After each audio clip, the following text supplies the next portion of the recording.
I completely get this. I get the discourse around Will Jacks and why is he being picked, and he hasn't necessarily been in the side. And while he's been in white ball squads, and they seem to have found this Moeen Ali role for him, what Will Jacks offers you is like three different things. So he can play his role as kind of a spinning all rounder if that's the way that you want to go. If you want to lengthen that batting lineup and go with three seamers plus Stokes, and you don't feel like you need to play Bashir, but you want to strengthen the batting, he can do that job. If Bashir was to go down with an injury, then you could play him as a frontline spinner.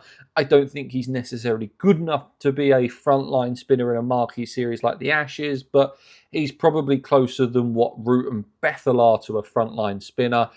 Has bowled lots of overs in the past. Obviously, took the six for against Pakistan on his Test debut. Has bowled overs in the County Championship for Surrey, so he can do that job. Surrey have not gone without frontline spinners in the past and gone with a Dan Lawrence or a Will Jacks to make up for those overs. So he knows to be the number one spin option. He's done it in the past and can do it in this series, especially if we're expecting the seaming pitches that we have had in Australia for the last 3 or 4 years. I don't think you're always going to need a spinner, and I necessarily wouldn't play a spinner the whole time. If Stokes was to get injured, which is obviously a real possibility, we know what Stokes' body's like, I do think he is going to play through as many injuries as he possibly can, because this is a big series.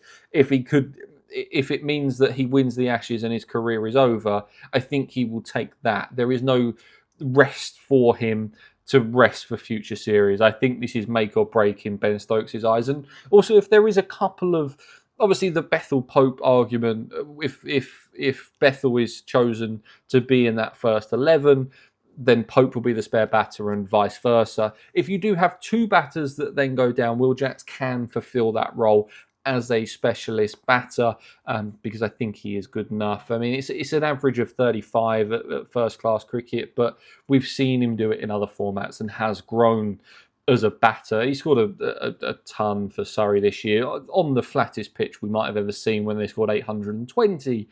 I think that's why he's been picked over the likes of Rehan Ahmed. I think he does offer you that little bit more. We haven't quite seen from Rehan Ahmed that he could be that frontline spinner or lone spinner in a test side, or a frontline batter in a test side. And while we might not necessarily have seen that in test match cricket, we have definitely seen that in other formats. And I don't think they're looking too much into county championships.